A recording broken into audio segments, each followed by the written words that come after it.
बिस्मिल्लाहिर्रहमानिर्रहीम। अस्सलाम वालेकुम। आज बच्चों हम लोग बहुत इम्पोर्टेंट टॉपिक स्टार्ट कर रहे हैं which is called projectile motion. जितनी भी यूनिवर्सिटीज़ हैं उन सब यूनिवर्सिटीज़ में इस प्रोजेक्टाइल मोशन के काफ़ी ज़्यादा क्वेश्चन आते हैं। तब शुरू करते हैं प्रोजेक्टाइल मोशन के। फ़र्स्ट ऑफ़ ऑल हम इसकी थ्योरेटिकल कंसेप्ट देखेंगे और फिर एंड पे हम इसके मेजर फार्मूलाज़ की तरफ चले जाएंगे जिनके हम ज़्यादातर क्वेश्चन यूनिवर्सिटी में देख रहे होते हैं। प्रोजेक्टाइल मोशन के बारे में पहली बात आप लोगों ने याद रखनी है, मैंने आपके लिए बोर्ड पे लिख भी दी है कि ये 2 डायमेंशन मोशन है। मतलब ये 1 डायमेंशन मोशन नहीं है, इसमें कोई से 2 एक्सेस यूज़ होते हैं। 2 डायमेंशन मोशन है और फिर है अंडर इन्फ्लुएंस ऑफ, एक इनर्शिया है और दूसरा ग्रेविटी है।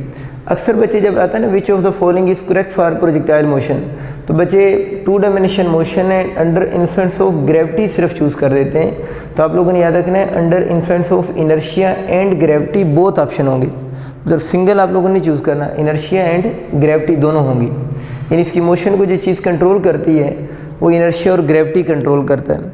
और हम प्रोजेक्टाइल मोशन में आप लोगों ने एक और बात याद रखनी है, प्रोजेक्टाइल मोशन में हम फ्रिक्शन को ज़ीरो कंसिडर करते हैं। स्मॉल एफ हमें पता है कि सिंबल फ्रिक्शन की है और प्रोजेक्टाइल मोशन में फ्रिक्शन ज़ीरो होती है। मैंने एक प्रोजेक्टाइल बोर्ड पे ड्रॉ की है।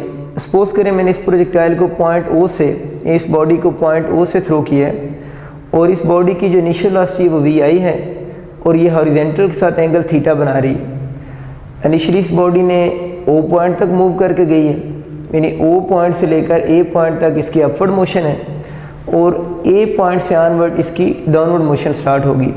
यानी ओ से पी ए तक हम अगेंस्ट ग्रेविटी जा रहे हैं और ए से बी तक हम जो आ रहे हैं वो अलॉन्ग ग्रेविटी इसकी मोशन है।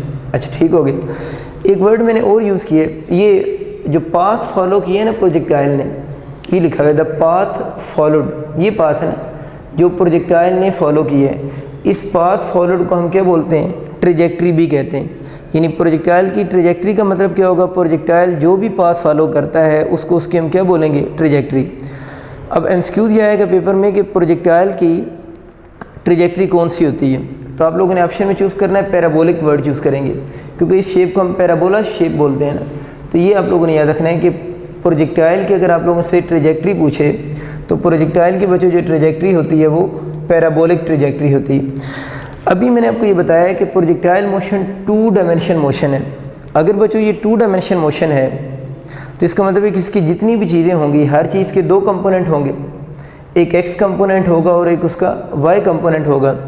तो देखिए मैंने इसकी वेलोसिटी से बात शुरू की है कि प्रोजेक्टाइल की वेलोसिटी के भी फिर 2 कंपोनेंट्स होंगे।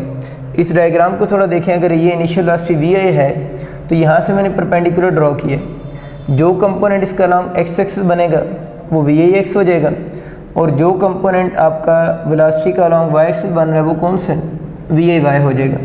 तो 2 कंपोनेंट्स हो जाएंगे वाई एक्सिस, 2 कंपोनेंट्स हो जाएंगे। जो कंपोनेंट अलॉन्ग वाई एक्सिस बन रहा है वो वी आई वाई है। तो ये मैंने नीचे लिख दिया है कि क्योंकि 2 डायमेंशन मोशन की वजह से हर चीज़ के 2 कंपोनेंट होंगे और हम लोगों ने वेलोसिटी से स्टार्ट लिया है। वेलोसिटी में देखें एक हॉरिजॉन्टल कंपोनेंट वेलोसिटी हम डिस्कस करेंगे और दूसरा इसका हम डिस्कस करेंगे वर्टिकल कंपोनेंट ऑफ वेलोसिटी। बड़े इंपॉर्टेंट एमसीक्यूज़ हैं, चारों मैंने नीचे लिखे हुए हैं, इनको जल्दी से देखते हैं। पहली बच्चों बात आप लोगों ने याद रखनी है कि horizontal component velocity remains constant, कि प्रोजेक्टाइल मोशन में हॉरिजॉन्टल कंपोनेंट वेलोसिटी कांस्टेंट रहता है। क्यों कांस्टेंट रहता है इसको ज़रा जल्दी से देखते हैं। मैंने आपके लिए नीचे लिखा है कि हॉरिजॉन्टल कंपोनेंट वेलोसिटी को जो चीज़ कंट्रोल करती है वो फ्रिक्शन है। ये वैसे आपका एमसीक्यू भी आ सकता है कि horizontal component velocity is controlled by, तो आप ऑप्शन में चूज़ करेंगे फ्रिक्शन। कंट्रोल बाय के यहाँ पर मतलब ये है कि हॉरिजॉन्टल कंपोनेंट वेलोसिटी का जो चेंजिंग फैक्टर है ना, जिस फैक्टर ने इसको चेंज करना है वो फ्रिक्शन ने चेंज करना है। और अभी हम लोगों ने बात की थी कि प्रोजेक्टाइल मोशन में तो फ्रिक्शन ज़ीरो होती है।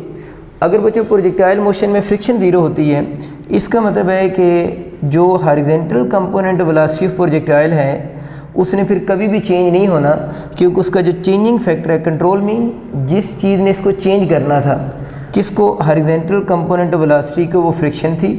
फ्रिक्शन ज़ीरो हो गई है, इस वजह से ये वाला जो कंपोनेंट है वो ज़ीरो नहीं होगा बल्कि ये कंपोनेंट चेंज नहीं होगा, क्योंकि जिस चीज़ ने इसको चेंज करना था वो ख़ुद क्या होगी, ज़ीरो होगी। इस बात का मतलब ये हुआ कि प्रोजेक्टाइल अगर O से A पर जा रहा है और A से B पर आ रहा है तो इसकी वेलोसिटी का x कंपोनेंट जो है वो चेंज नहीं होगा। और हमें पता है कि हम VAX को लिख सकते हैं VA cos theta. It means का जो इनिशियल VAX है वो फाइनल VFX के भी क्या होगा, इक्वल होगा, कि इसकी वेलोसिटी का जो x कंपोनेंट है वो चेंज नहीं होगा, कि जो इसकी इनिशियल वैल्यू है वो इसकी फाइनल वैल्यू भी रहेगी। एक और MCQ इसका ये बन सकता है कि हॉरिजॉन्टल कंपोनेंट ऑफ एक्सेलरेशन बताएं। देखें जब इसकी वेलोसिटी ही चेंज नहीं हो रही तो इसका मतलब है कि इसका हॉरिजॉन्टल कंपोनेंट ऑफ एक्सेलरेशन भी क्या होगा, ज़ीरो होगा। तो याद रखना AX mean horizontal component of acceleration in projectile motion, उसकी वैल्यू भी क्या होगी, ज़ीरो होगी। तो याद रखना है कि O से A तक जाते हुए और A से B तक जाते हुए इसकी वेलोसिटी का x कंपोनेंट हर पॉइंट पे क्या रहेगा, सेम रहेगा और उसकी वैल्यू जो है वो चेंज नहीं होगी। दूसरा बच्चों लिखा हुआ है वर्टिकल कंपोनेंट ऑफ वेलोसिटी की बात करते हैं। याद ही रखना है कि मैंने लिखा है कि vertical component of velocity variable होता है, यानी वेलोसिटी का जो वर्टिकल कंपोनेंट है वो आपका बार बार चेंज होता रहेगा। वो कह रहे हैं ये कंपोनेंट क्यों वेरिएबल है, लिखा है कि this component is control by gravity, यानी ये कंपोनेंट इसलिए वेरिएबल है कि इस कंपोनेंट को जिस चीज़ ने चेंज करना है वो ग्रेविटी ने क्या करना है, चेंज करना है। अब यहाँ से कुछ बच्चे ये सेंस माइंड में डेवलप कर लेते हैं कि शायद O से A तक जाते हुए G की वैल्यू जो है वो कम हो रही है और A से B तक आते हुए G ज़्यादा हो रहा है अलॉन्ग ग्रेविटी की वजह से, जिस वजह से Vy जो है वो क्या हो रहा है, चेंज हो रहा है। देखिए आप लोगों ने याद रखना है प्रोजेक्टाइल मोशन में जहाँ पर मैंने बात की ना कि आपका फ्रिक्शन ज़ीरो होती है, इसी के साथ आप याद रख लें कि प्रोजेक्टाइल मोशन में G की वैल्यू भी कांस्टेंट होती है, इसकी कंडीशन है ना फ्रिक्शन भी ज़ीरो होगी तो प्रोजेक्टाइल मोशन में G की वैल्यू भी कांस्टेंट होगी। एक तो VAX भी कांस्टेंट होता है, इस तरह साथ में याद रखना है प्रोजेक्टाइल मोशन में एक्सेलरेशन ड्यू टू ग्रेविटी भी कांस्टेंट होता है। इस बात को मैं थोड़ा और डिस्कस करता हूँ। देखिए O से A तक जाते हुए कुछ बच्चे समझते हैं कि G की वैल्यू शायद डायरेक्शन अपवर्ड होगी और A से B तक जाते हुए G की डायरेक्शन डाउनवर्ड होगी। आप यूँ बात को समझें कि अगर मैं O से A तक एक्सेलरेशन ड्यू टू ग्रेविटी को A से डिनोट करूं, मैं इधर साइड पिक्चर में लिख सकता हूँ। मैं कह रहा हूँ कि अगर मैं O से A तक एक्सेलरेशन ड्यू टू ग्रेविटी को A से डिनोट करता हूँ और A से B तक अगर मैं एक्सेलरेशन ड्यू टू ग्रेविटी को A प्राइम से डिनोट करूँ तो मैंने दो डिफरेंट सेक्शन लिए हैं, एक अगेंस्ट ग्रेविटी वाला पोर्शन और दूसरा बच्चों अलॉन्ग ग्रेविटी वाला पोर्शन। आप कहते हैं ना O से A तक जो है वो कौन सा पोर्शन है, अगेंस्ट ग्रेविटी है, अगेंस्ट सिर्फ लफ्ज़ देता और ये वाला पोर्शन की तरह अलॉन्ग ग्रेविटी। अब अगर आप कैंसिल आ जाता है कि अगेंस्ट ग्रेविटी के एक्सेलरेशन को अगर आप A से डिनोट करते हैं और अलॉन्ग ग्रेविटी वाले पोर्शन को आप A प्राइम से डिनोट करते हैं तो बताएं इस A में और इस A प्राइम के दरम्यान में कितने डिग्री एंगल होगा। तो आप लोगों ने बच्चे याद रख रहे हैं कि ज़रा डायग्राम पे गौर करें। बॉडी अगर अपवर्ड मूव कर रहा है तब भी एक्सेलरेशन ड्यू टू ग्रेविटी की डायरेक्शन डाउनवर्ड है, बॉडी अगर डाउनवर्ड मूव कर रहा है तो तब भी एक्सेलरेशन ड्यू टू ग्रेविटी की डायरेक्शन डाउनवर्ड है। तो याद ही रखना है कि बॉडी अपवर्ड मूव करे या डाउनवर्ड मूव करे, एक्सेलरेशन ड्यू टू ग्रेविटी जो है उसकी डायरेक्शन जो है वो चेंज नहीं होती। अगर बच्चों उसकी डायरेक्शन चेंज नहीं हो रही तो इसका मतलब है कि इसमें एंगल कितने डिग्री होगा, 0 डिग्री होगा। तो बड़ा अच्छा एक्सक्यूज़ है, ये भी आप लोगों ने याद रखना है कि बॉडी अगर O से A तक मूव करे और A से B तक मूव करे during up and downward motion, जो एक्सेलरेशन ड्यू टू ग्रेविटी है, मैंने उसके लिए सिंबल थोड़ी चेंज की हैं, उनके दरमियान में अगर अपवर्ड और डाउनवर्ड के दरमियान में एंगल पूछे तो वो 0 डिग्री होगा। वैसे तो मैंने डायग्राम भी इसी तरह ड्रॉ की है ताकि आपको ये सेंस क्लियर हो जाए। अच्छा, अब मैं जो बात आपको समझाना चाह रहा था वो ये है कि फिर ग्रेविटी तो यहाँ पर G चेंज नहीं हो रहा, G कांस्टेंट है, तो फिर Vy कैसे वेरिएबल है, ये बात हम समझना चाह रहे थे। तो फिर हम लोगों ने दरमियान में से G का कंसेप्ट थोड़ा और स्टडी कर लिए। देखिए बच्चे यहाँ पर ग्रेविटी इसको कंट्रोल करती है और Vy वेरिएबल इस वजह से नहीं है कि G की वैल्यू चेंज हो रही है। अभी आपको क्लियर हो गया, यहाँ पर G की मैग्नीट्यूड भी कांस्टेंट है और G की डायरेक्शन भी जो है वो चेंज नहीं हो रही, लेकिन असल में फिर Vy कैसे वेरिएबल है। आप एक चीज़ नोट करें कि शुरू में बॉडी अगेंस्ट ग्रेविटी जा रहा है ना और बाद में बॉडी अलॉन्ग ग्रेविटी आ रहा है, तो Vy इस वजह से वेरिएबल है कि इसकी मोशन का एक पार्ट अगेंस्ट ग्रेविटी है और दूसरा पार्ट इसका अलॉन्ग ग्रेविटी है। आप इस बात को यूँ याद रख लें कि जो वर्टिकल कंपोनेंट होता है वो अगर बॉडी अगेंस्ट ग्रेविटी जा रहा हो, वर्टिकल कंपोनेंट की बात कर रहा हूँ, अगर बॉडी अगेंस्ट ग्रेविटी जाए तो आप लोगों ने याद रखना है ग्रेविटी बॉडी की मोशन को अपोज करती है, जिसकी वजह से इसका वर्टिकल कंपोनेंट डिक्रीज़ करता है। मीन जब बॉडी अगेंस्ट ग्रेविटी जा रहा होता है तो इसकी वेलोसिटी का वर्टिकल कंपोनेंट क्या हो रहा होगा, डिक्रीज़ कर रहा होगा। फिर आप लोगों ने याद रखना है जब बच्चे मैक्सिमम हाइट पे पहुंचते हैं ना, ये वाली मैक्सिमम हाइट है, तभी हमें समझ आ गया कि ओ से ए तक जाते हुए हम किधर जा रहे हैं, अगेंस्ट ग्रेविटी जा रहे हैं। अगेंस्ट ग्रेविटी बात हो रही ओ से ए तक, तो ओ से ए तक जाते हुए अगेंस्ट ग्रेविटी जो वर्टिकल कंपोनेंट है वो बच्चे डिक्रीज़ हो रहा है। लेकिन पॉइंट ए, जिसे हम मैक्सिमम हाइट का पॉइंट भी कहते हैं, इस मैक्सिमम हाइट पर जाकर जो वेलोसिटी का फाइनल वर्टिकल कंपोनेंट है वो 0 हो जाता है। ये बच्चे जो पॉइंट ए है ना मैक्सिमम हाइट वाला, इसके बहुत सारे एमसीक्यूज बनते हैं और ये बहुत इंपॉर्टेंट पॉइंट है, इसको बड़े ध्यान से आप लोगों ने सुनना है। मैंने बोला कि ओ से ए तक वी वाई यानी वेलोसिटी का वर्टिकल कंपोनेंट डिक्रीज़ हो रहा है अगेंस्ट ग्रेविटी की वजह से। ए पॉइंट जो कि मैक्सिमम हाइट का पॉइंट है, इस पॉइंट पर जाकर वेलोसिटी का फाइनल वर्टिकल कंपोनेंट 0 हो गया। लेकिन प्रोजेक्टाइल की वेलोसिटी 0 नहीं हुई, बल्कि प्रोजेक्टाइल की वेलोसिटी अपने किस कंपोनेंट की इक्वल होगी, एक्स कंपोनेंट की इक्वल होगी। मैं थोड़ी सी और बात आपके लिए आसान करता हूँ। देखिए बच्चे, प्रोजेक्टाइल की वेलोसिटी का फार्मूला हम यूँ लिख सकते हैं, वी मीन उसकी वेलोसिटी है ten instant V F x, और प्लस हम इसको लिख सकते हैं वी एफ वाई का स्क्वायर। यानी इसकी जो वी वेलोसिटी है वो दोनों कंपोनेंट्स का कंबाइंड इफेक्ट है ना, वेलोसिटी का x component as well as velocity का वाई कंपोनेंट। तो ए पॉइंट पर आकर ये वाला कंपोनेंट तो हमें पता है हमेशा क्या रहता है, कांस्टेंट रहता है।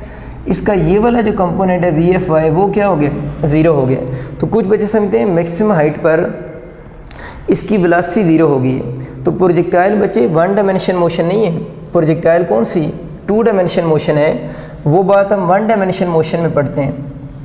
1 डायमेंशन मोशन में टॉप पॉइंट पर जाकर वेलोसिटी 0 हो जाती है।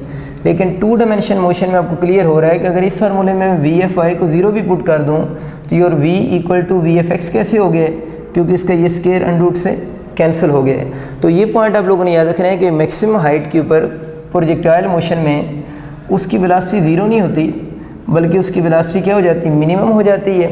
और किस कंपोनेंट की इक्वल हो जाएगी, हॉरिजॉन्टल कंपोनेंट। बड़ा अच्छा एमसीक्यूज बनता है, ज़रा ध्यान सुनिएगा। अगर आपका ये एमसीक्यूज आए ना ड्यूरिंग प्रोजेक्टाइल मोशन, वो कौन सा पॉइंट है जिस पे उसकी velocity horizontal component of velocity की इक्वल हो जाती है। तो हम कहते हैं प्रोजेक्टाइल मोशन में मैक्सिमम हाइट वो पॉइंट है जहाँ पर उसकी वेलोसिटी हॉरिजॉन्टल कंपोनेंट के इक्वल हो जाएगी। दूसरी बात मैंने आपको बताई है कि इसकी वेलोसिटी नॉन ज़ीरो होगी, और फिर बताया है कि इस मैक्सिमम हाइट पे वेलोसिटी 0 नहीं होगी, लेकिन क्या होगी, मिनिमम होगी। और आपको ये बात पता है, अभी मैंने लिखी है कि वी एफ एक्स को हम क्या लिख सकते हैं, वी आई कॉस सीटा भी लिख सकते हैं। यानी your v I x can be written as v I cos theta. इस इक्वेशन के मैं एमसीक्यूज थोड़ी देर बाद जनरेट करता हूँ। एक और बहुत इंपॉर्टेंट बात ज़रा सुने। देखिए, इस मैक्सिमम हाइट पर जाकर ये वेलोसिटी की एक्सेस है, ये एक्सेलरेशन ड्यू टू ग्रेविटी तो डाउनवर्ड है। तो देखिए, वेलोसिटी और एक्सेलरेशन ड्यू टू ग्रेविटी आपस में दोनों क्या आ रहे हैं, परपेंडिकुलर आ रहे हैं। तो ये पॉइंट बच्चे आप लोगों ने याद रखना है कि प्रोजेक्टाइल मोशन के दौरान मैक्सिमम हाइट वो पॉइंट है, यानी प्रोजेक्टाइल मोशन के दौरान मैक्सिमम हाइट ये वाला जो पॉइंट है, एट मैक्सिमम हाइट, मैं लिख देता हूँ बात ताकि आपको क्लियर हो जाए। At maximum height velocity and acceleration due to gravity are perpendicular. अच्छा, प्रोजेक्टाइल मोशन का जब एमसीक्यूज आता है तो acceleration due to gravity sometime word नहीं भी बोलता, वो सिंपल कहते हैं कि प्रोजेक्टाइल मोशन में किस पॉइंट पे वेलोसिटी और acceleration due to gravity perpendicular हो जाएंगे। तो बच्चे आप लोगों ने याद रखना है मैक्सिमम हाइट पे। अगर ये क्वेश्चन आता है ना, प्रोजेक्टाइल मोशन में कितने ऐसे पॉइंट्स हैं जहाँ पर ये दोनों परपेंडिकुलर होते हैं, तो सिर्फ एक ही ऐसा पॉइंट है जिसे मैं मैक्सिमम हाइट बता रहा हूँ। उसके अलावा कोई ऐसा पॉइंट नहीं है जिस पे ये दोनों आपस में परपेंडिकुलर हों। तो मीन प्रोजेक्टाइल मोशन में कितने पॉइंट्स पर अगर परपेंडिकुलर पूछता है तो कितने पॉइंट्स हैं, 1 पॉइंट है, और वो पॉइंट कौन सी हाइट है, मैक्सिमम हाइट है। इसके अलावा बच्चों एक और एमसीक्यूज ये बन सकता है, वो आपसे पूछ सकता है कि वेलोसिटी, प्रोजेक्टाइल की वेलोसिटी ये पैरेलल की सिंबल होती है ना, प्रोजेक्टाइल की वेलोसिटी और acceleration due to gravity parallel किस पॉइंट पे होंगे। परपेंडिकुलर तो आप लोगों ने बता दिया, परपेंडिकुलर होंगे पॉइंट ए पे। अब आप लोगों से पूछ रहा है कि पैरेलल किस पॉइंट पे होंगे। तो आप लोगों ने बच्चों याद रखना है, वेलोसिटी और एक्सेलरेशन ड्यू टू ग्रेविटी जो पैरेलल की अगर बात करेगा तो आप बोलोगे नॉट पॉसिबल। यानी ये जो दोनों चीज़ें हैं किसी भी पॉइंट पे ये आपस में पैरेलल नहीं होते, यानी इनका पैरेलल होना जो है वो पॉसिबल नहीं होता। परपेंडिकुलर सिर्फ एक दफ़ा होते हैं और वो कौन सी हाइट है, मैक्सिमम हाइट है। आगे चलते हैं। नेक्स्ट बच्चे बात अभी हम कर रहे थे कि वी आई वाई इसका जो बनेगा, ये वाला वी आई वाई, ये हम लिख सकते हैं वी आई कौन सा, साइन थीटा की इक्वल होगा। और प्रोजेक्टाइल मोशन में एक कन्वेंशन यूज़ होती है, प्रोजेक्टाइल मोशन में जो इसके एक्सेलरेशन का हॉरिजॉन्टल कंपोनेंट तभी हम लोगों ने ज़ीरो पढ़ा है। प्रोजेक्टाइल मोशन में अगर इसके एक्सेलरेशन का आपसे वर्टिकल कंपोनेंट पूछे तो आप लोगों ने ऑलवेज उसको -g ही कहना है। ये बाई कन्वेंशन है कि during projectile motion a y जो होगा that is always equal to -g होगा। वी आई वाई हमें समझ आ गया, वी आई साइन थीटा है। अब वी एफ वाई देखते हैं किसकी इक्वल होगा। तो मैंने इक्वेशन लिखी v f equal to we i -gt, इसलिए लिखा है कि हमें पता है कि जो ए वाई है वो -g की इक्वल होगा इसमें। अब आप इसमें अगर वी आई वाई की वैल्यू पुट कर दें तो v f equal to we I sine theta -gt। इस इक्वेशन का वैसे न्यूमेरिकल प्रॉब्लम तो नहीं आता, शायद आपसे कभी ये वैसे पूछ ले कि इसके वी एफ वाई का कौन सा फार्मूला करेक्ट है। तो आप लोगों ने थोड़ा याद रखना है कि वी एफ वाई का फार्मूला वी आई साइन थीटा -gt होता है। न्यूमेरिकल प्रॉब्लम के लिए ये वाली इक्वेशन इंपॉर्टेंट नहीं है, वैसे आप लोगों ने याद रखनी है कि एक फार्मूला के तौर पर अगर पूछे तो आपको लिखनी आनी चाहिए। आगे चलते हैं बच्चे।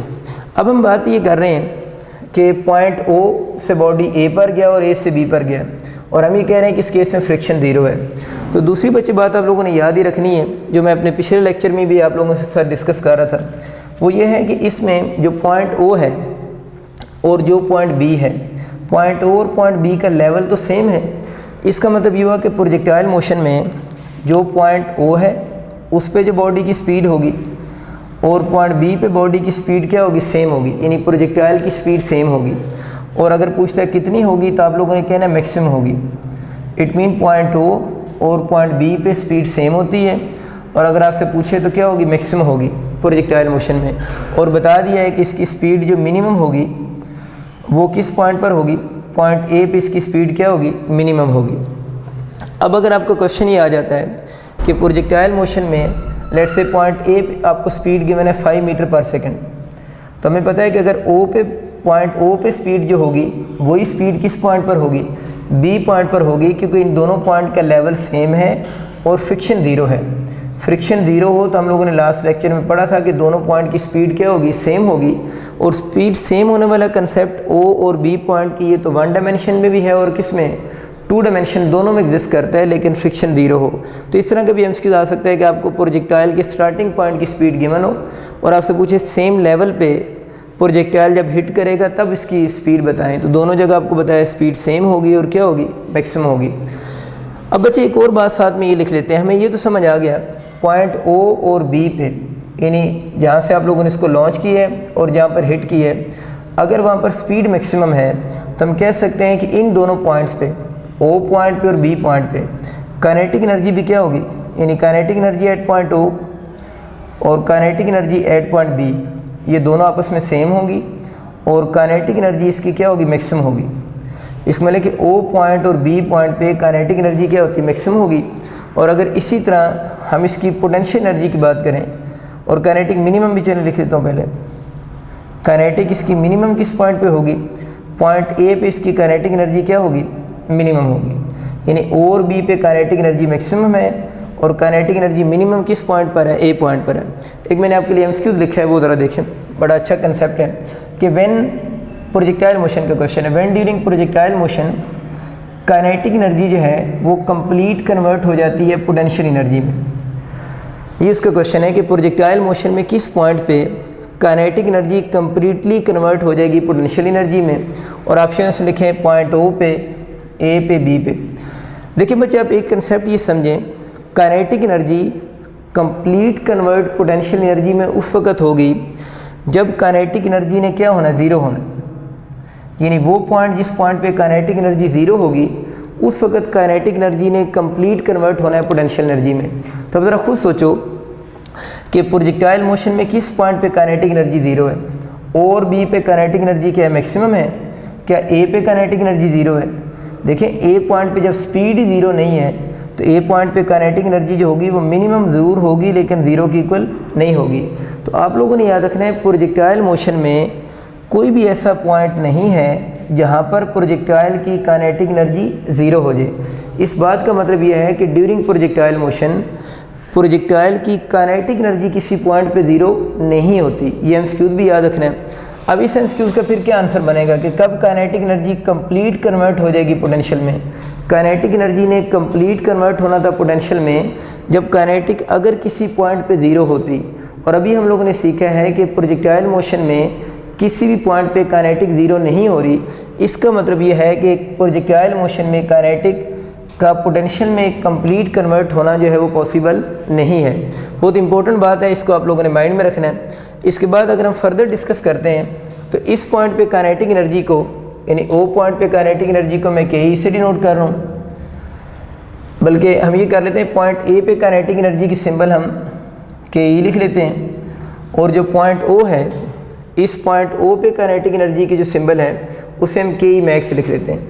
तो ये जो 2 पॉइंट्स हैं, एक पॉइंट ओ है और एक पॉइंट ए है, इन दोनों पॉइंट्स पे हम काइनेटिक एनर्जी को लिंक कर रहे हैं।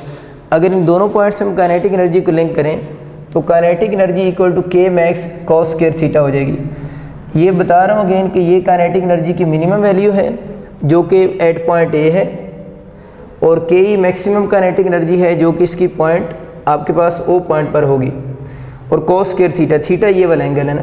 तो अगर आप लोगों ने इन 2 पॉइंट्स की काइनेटिक एनर्जी को कभी लिंक करना हो तो हम इस फार्मूला से लिंक कर सकते हैं।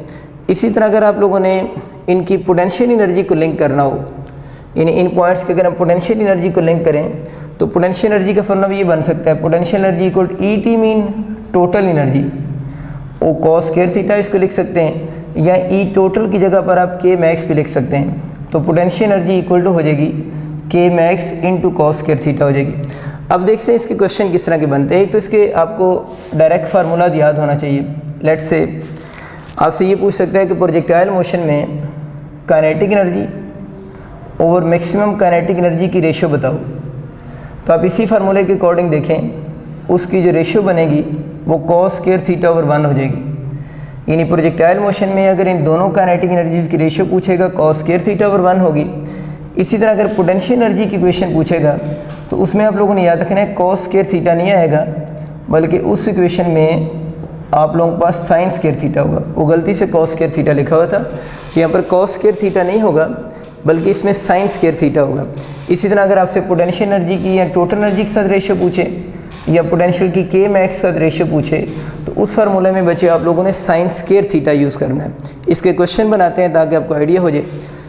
मैंने आपके लिए क्वेश्चन लिखा है कि at what angle kinetic energy, यानी बात कर रहे हैं become half of its maximum value, यानी पूछ रहे हैं कि प्रोजेक्टाइल मोशन में आप लोगों ने ये वाला एंगल बताना है जिस एंगल पे उसकी जो काइनेटिक एनर्जी है वो हाफ हो जाएगी उसकी किस एनर्जी का, मैक्सिमम वैल्यू का।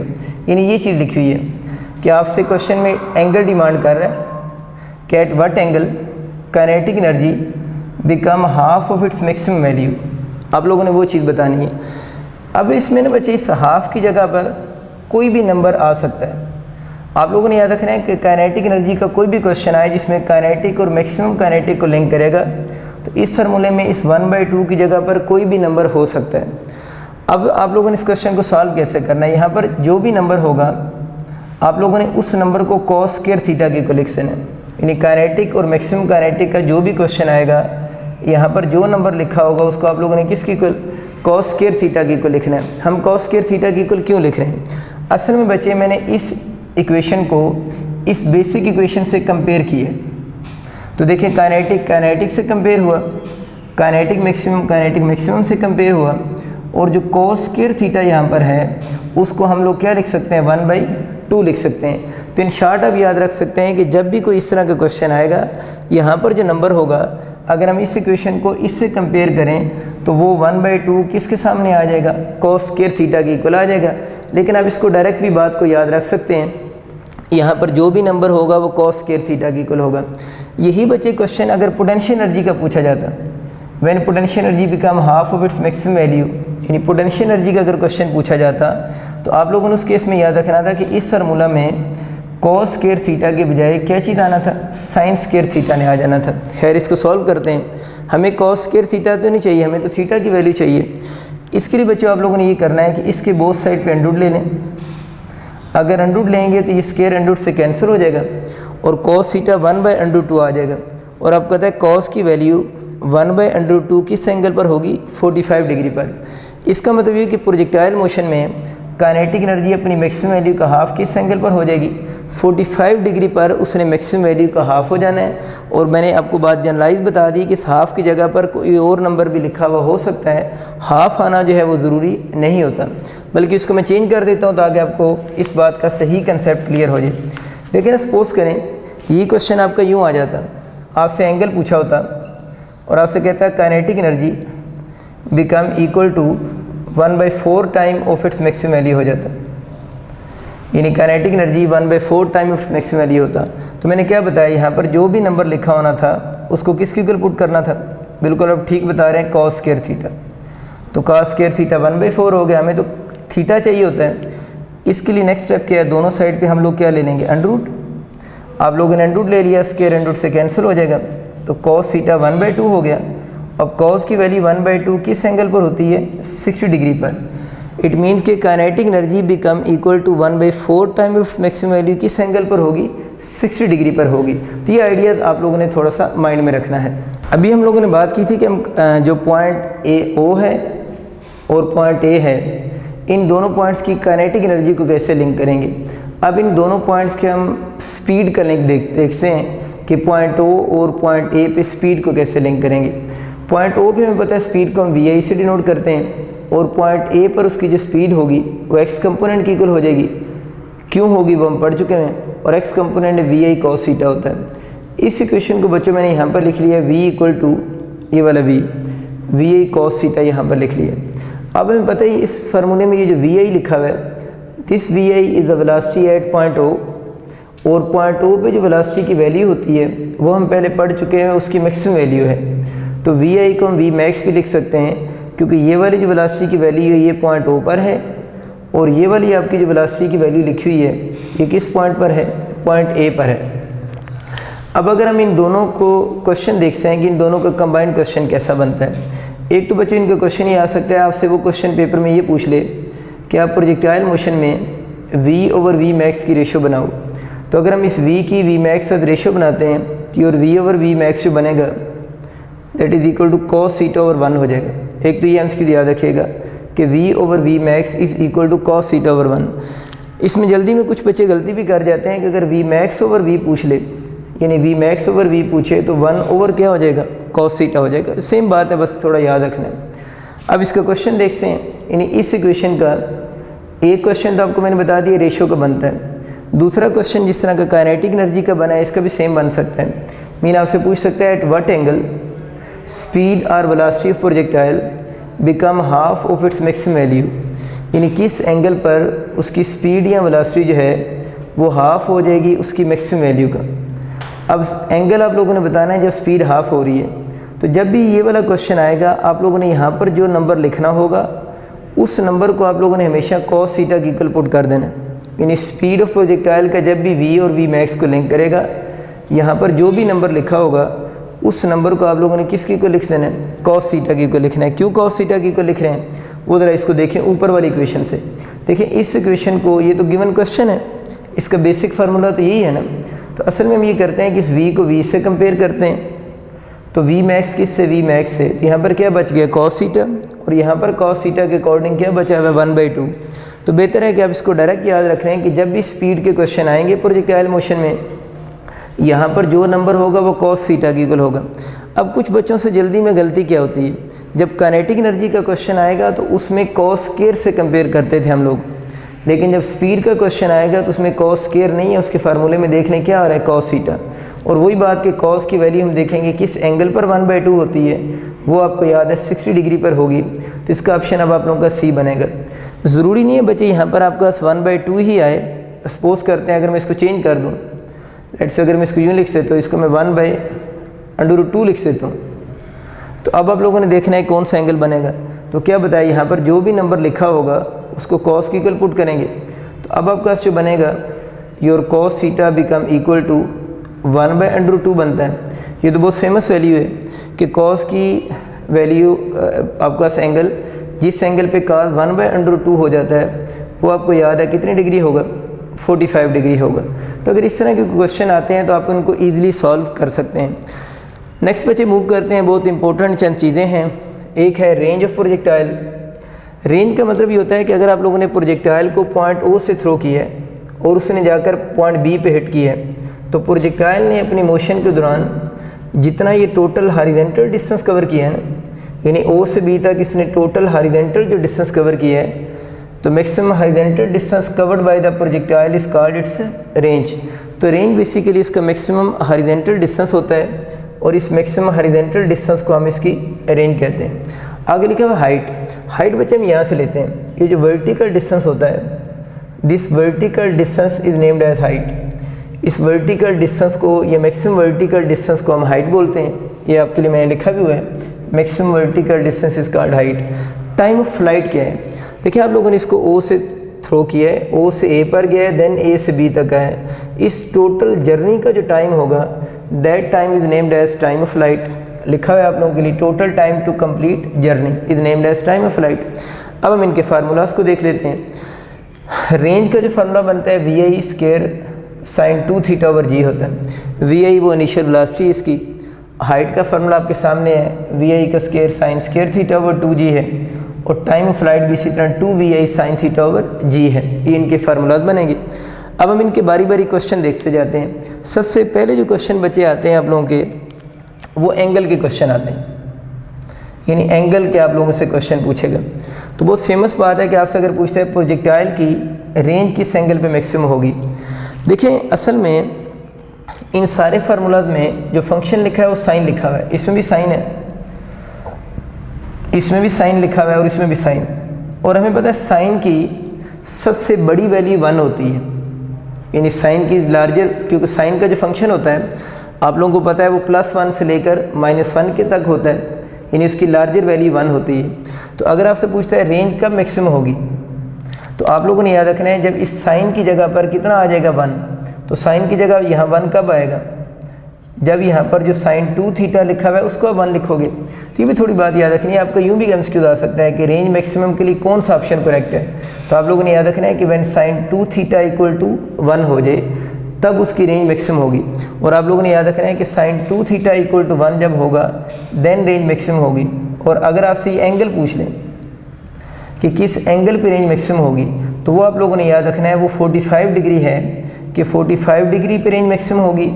और अगर ये कंप्लीट फंक्शन के एमसीक्यू आ जाए तो sin 2θ = आप लोगों ने 1 कहना है।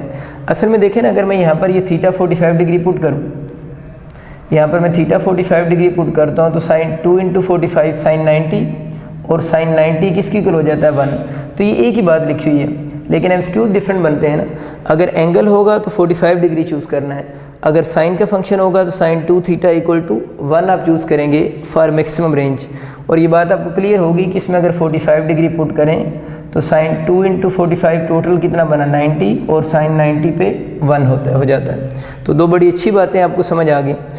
अब बच्चों हमें ये समझ आ गया कि रेंज मैक्सिमम के लिए इस sin 2θ को 1 पुट करना पड़ेगा और 1 ये तब आएगा जब यहाँ पर एंगल 45 डिग्री होगा।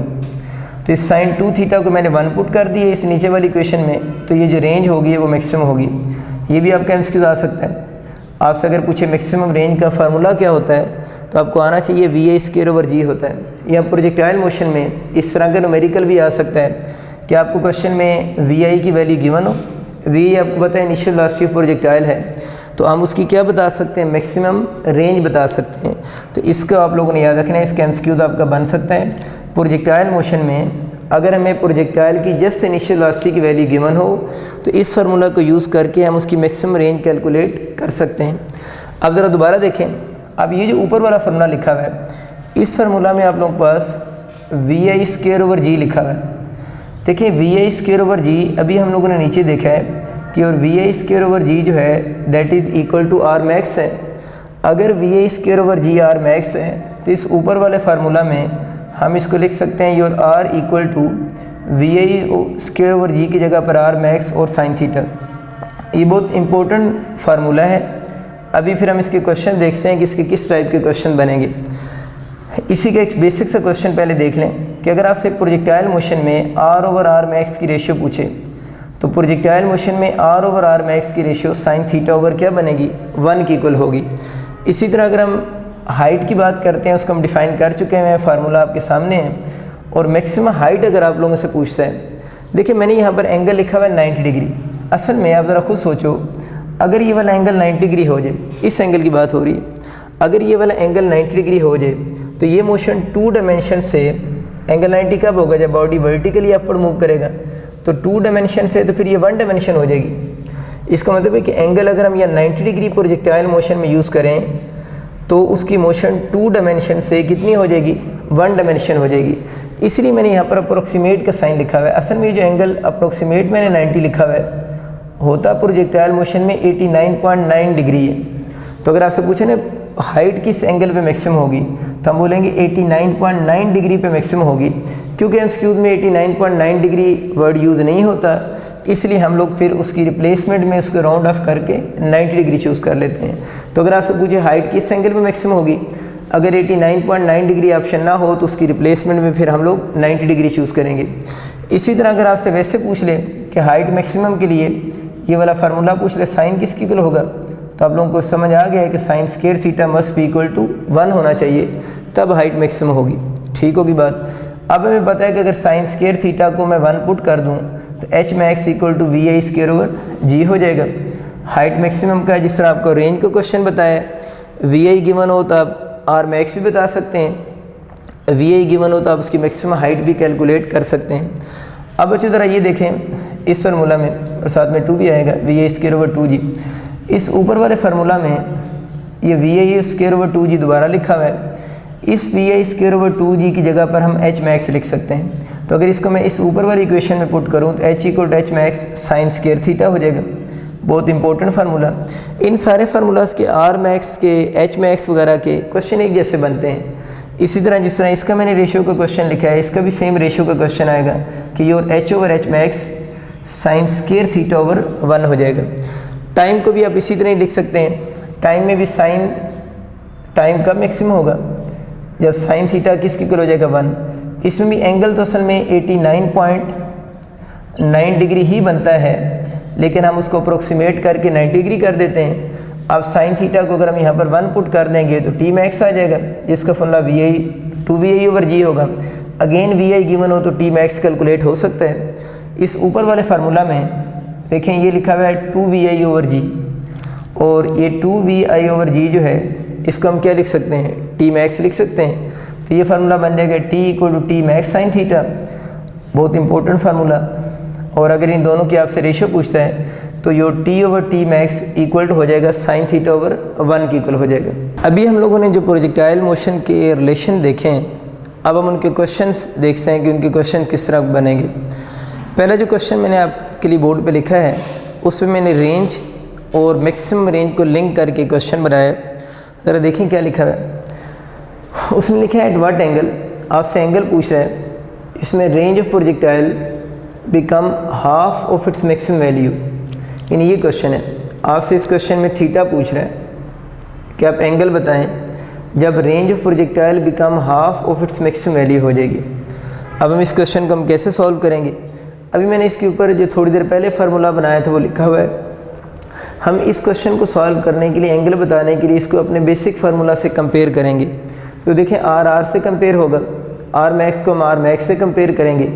तो यहाँ पर जो 1/2 है वो 1/2 फिर बच्चों किससे कंपेयर होगा, साइन 2 थीटा से कंपेयर होगा। तो हम लिख सकते हैं कि साइन 2 थीटा इक्वल टू 1/2 होगा। तो इस शेप का कोई भी क्वेश्चन आ जाए, यहाँ पर 1/2, 1/3, 1/4 जो भी नंबर होगा, आपको समझ आ गया है कि उसको हम फिर किसकी को लिख देंगे, साइन 2 थीटा की को लिख देंगे। इसको हम आगे सॉल्व करते हैं। हमें तो यहाँ से थीटा उसने पूछा है इस क्वेश्चन में। अगर साइन 2 थीटा पूछता तो फिर तो 1/2 ही ऑप्शन होता, लेकिन क्योंकि उसने एंगल पूछा है तो इसको आगे आपको सॉल्व करना पड़ेगा। तो 2 थीटा को आप इसी साइड पे रहने दें, साइन इधर आकर साइन इनवर्स 1/2 हो जाएगा। और साइन की वैल्यू 1/2 जो होती है वो 30 डिग्री एंगल पर है, यानी इसकी जगह पर 30 डिग्री आ जाएगा। कोशिश करें ये साइन, कॉस और टैन के टेबल आप लोग याद करें, क्योंकि फिजिक्स के लिए बहुत ज़रूरी है कि आपको टेबल आते हों। अब अगर अब यहाँ से थीटा कैलकुलेट करते हैं तो 30 डिग्री/2 हो जाएगा।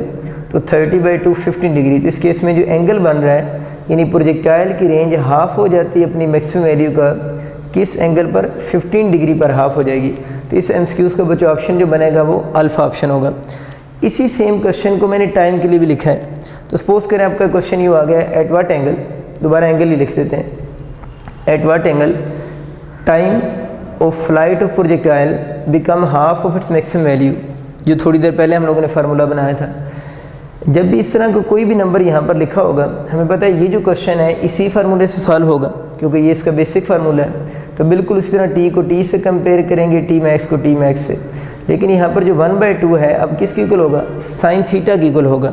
यानी टाइम ऑफ फ्लाइट के फार्मूले में आप लोगों ने टाइम को इसके अपने बेसिक फार्मूला से कंपेयर करना है, और उस फार्मूले में यहाँ पर जो भी नंबर लिखा होगा वो साइन थीटा की इक्वल होगा। तो साइन थीटा अब किसके इक्वल बना, 1/2। और आप सबको याद है कि यहाँ से अगर हम थीटा निकालना चाह रहे हैं तो साइन इनवर्स 1/2, और साइन की वैल्यू 1/2 यहाँ पर भी हम लोगों ने देखी थी 30 डिग्री है। तो इसका आंसर जो बनेगा वो 30 डिग्री होगा। यानी रेंज हाफ हो रही है अपनी मैक्सिमम वैल्यू का 15 डिग्री पे, और टाइम ऑफ फ्लाइट हाफ हो रहा है अपनी मैक्सिमम वैल्यू का 30 डिग्री पे। इसको हाइट के लिए भी देख लेते हैं। देखिए सपोज करें सेम क्वेश्चन बच्चों हाइट के लिए आ गया, at what angle height of projectile become half of its maximum value. इस क्वेश्चन को सॉल्व करने के लिए भी आप लोगों ने अपने बेसिक फार्मूले से कंपेयर किया, एच से एच मैक्स से। लेकिन अब इसका जो 1/2 है वो साइन स्क्वायर थीटा से कंपेयर होगा। इसका मतलब कि साइन स्क्वायर थीटा यहाँ पर किसके इक्वल पुट करेंगे, 1/2। ठीक है, under on both side, square under से कैंसिल, साइन थीटा 1/2, और साइन की वैल्यू 1/√2 तो बहुत फेमस है, एंगल 45 डिग्री होगा। तो आपको ये आइडिया होगा कि जिस तरह के रेंज के क्वेश्चन हैं उसी तरह के टाइम ऑफ फ्लाइट के हैं, और इसी तरह के हाइट के क्वेश्चन आते हैं। मीन ये सारे क्वेश्चन आपस में रिजेंबल करते हैं। इसकी एक और अप्रोच देखते हैं। ये मैंने आपके लिए दोबारा से फार्मूले लिखे हैं रेंज के, हाइट के और टाइम ऑफ फ्लाइट के। अगर अब इसमें सबसे ऊपर वाले फार्मूला को देखें तो ऊपर वाले फार्मूले में लिखा हुआ है आर का यानी रेंज का इनिशियल वेलोसिटी ऑफ प्रोजेक्टाइल के साथ डायरेक्ट रिलेशन, ये बात हो रही है। लेकिन ये डायरेक्ट रिलेशन बच्चे तब होल्ड करेगा, आपको भी थोड़ी देर पहले बता दिया था कि प्रोजेक्टाइल मोशन में जी तो वैसे क्या होता है, कांस्टेंट होता है। तो ये R is proportional to we I square तब होल्ड करेगा जब उसमें जो थीटा होगा वो कांस्टेंट होगा। तो याद रखना है कि प्रोजेक्टाइल की रेंज का डायरेक्ट रिलेशन इनिशियल वेलोसिटी के साथ कब है, जब थीटा कांस्टेंट हो। सिमिलरली नीचे भी देखें, हाइट का भी वी आई के साथ डायरेक्ट रिलेशन कब होगा, व्हेन थीटा कांस्टेंट। सेम बचे टाइम का भी वी आई के साथ डायरेक्ट रिलेशन होगा, लेकिन वी आई स्क्वायर नहीं वी आई है, जब आप लोगों के पास थीटा क्या होगा, कांस्टेंट होगा। अब इसके एमसीक्यूज़ देखते हैं किस तरह के बनेंगे। सपोज करें बच्चे आपसे कहता है कि what is effect on range of projectile, मैं रिपीट करूँ, what is effect on range of projectile if we double the initial velocity of projectile by keeping angle constant. तो अगर आपको ये क्वेश्चन आता है ना कि प्रोजेक्टाइल की रेंज पे क्या इफेक्ट हो रहा है अगर हम उसकी इनिशियल वेलोसिटी को डबल कर दें बाय कीपिंग एंगल कांस्टेंट। तो इसका मतलब ये हो कि अगर एंगल कांस्टेंट है तो इनिशियल वेलोसिटी को डबल करने से हम रेंज के अंदर चेंज बता सकते हैं। तो देखें अगर इनिशियल वेलोसिटी डबल हो रही है तो आप लोगों ने दोनों साइड को बैलेंस करना है। तो आर के साथ ऐसा नंबर लिखेंगे दोनों साइड बैलेंस हो जाएं। तो इनिशियल वेलोसिटी के डबल करने से जो रेंज होगी वो 4 टाइम इंक्रीज़ कर जाएगी। यही सेम क्वेश्चन अगर हाइट का आता तो इसमें भी यही होना था, इनिशियल वेलोसिटी को डबल करने से हाइट भी 4 टाइम इंक्रीज़ कर जानी थी। लेकिन अगर सेम क्वेश्चन टाइम का आ जाता तो देखें टाइम को अगर हम देख रहे हैं तो अगर आ जाता ना इनिशियल वेलोसिटी को डबल करने से टाइम ऑफ फ्लाइट पे क्या इफेक्ट होगा अगर हम बाय कीपिंग एंगल कांस्टेंट। तो देखें अगर हम इनिशियल वेलोसिटी को डबल कर दें तो टाइम ऑफ फ्लाइट 4 टाइम नहीं होगा क्योंकि बैलेंस करना है ना, तो टाइम ऑफ फ्लाइट भी डबल हो जाएगा। तो अगर सबको मैं कंपेयर करूं तो इनिशियल वेलोसिटी के डबल करने से रेंज भी 4 टाइम होती है, हाइट भी 4 टाइम होती है क्योंकि इसमें स्क्वायर आ रहा है। लेकिन इनिशियल वेलोसिटी को डबल करने से टाइम ऑफ फ्लाइट जो होगा वो 2 टाइम्स होगा और सबकी कंडीशन सेम है बाय कीपिंग एंगल कांस्टेंट। ये किस तरह के क्वेश्चन बन सकते हैं। नेक्स्ट एक और फेज़ की तरफ चलते हैं। देखिए बच्चे अभी मैंने आपको ये बात समझाई है, अगर थीटा कांस्टेंट हो जाए तो R is proportional to we I square है। अब अगर हम ये बात यूँ समझें कि अगर बच्चों वी आई इन सारे फार्मूलाज में कांस्टेंट हो जाए, अगर इन सारे फार्मूलाज में वी आई कांस्टेंट हो जाए तो फिर रेंज का, हाइट का या टाइम का हम एंगल के साथ भी तो लिख सकते हैं रिलेशनशिप। वही मैंने काम किया है। अगर आप लोगों के पास वी आई कांस्टेंट हो जाए और मैंने रेशो की फॉर्म में लिख दी है, असल में ये फार्मूला बनता है ना, वी आई कांस्टेंट हो जाए आर इज़ प्रोपोर्शनल टू, यानी आर आप लोगों का इसको ज़रा देखते हैं। मैं कहना चाह रहा हूँ उसी सबसे ऊपर वाले फार्मूले को देखें ना, अगर वी आई कांस्टेंट हो जाए तो सबसे ऊपर वाला फार्मूला बन जाएगा R is proportional to sine 2 theta. अब बच्चों उसी फार्मूले को अब हम रेशो की फॉर्म में लिख सकते हैं ना। अगर 2 प्रोजेक्टाइल्स हो तो उसी को मैंने लिखा है R1 over R2 equal to sine 2 theta 1 over 2 theta 2 हो जाएगा। ये क्वेश्चन 2 प्रोजेक्टाइल्स के लिए, जिस तरह ये 2 प्रोजेक्टाइल्स हैं ना, एक का 30 डिग्री एंगल है, एक का 60 डिग्री है, अगर इन दोनों की इनिशियल वेलोसिटी सेम हो तो हम इनकी रेंज इस फार्मूला से कैलकुलेट कर सकते हैं।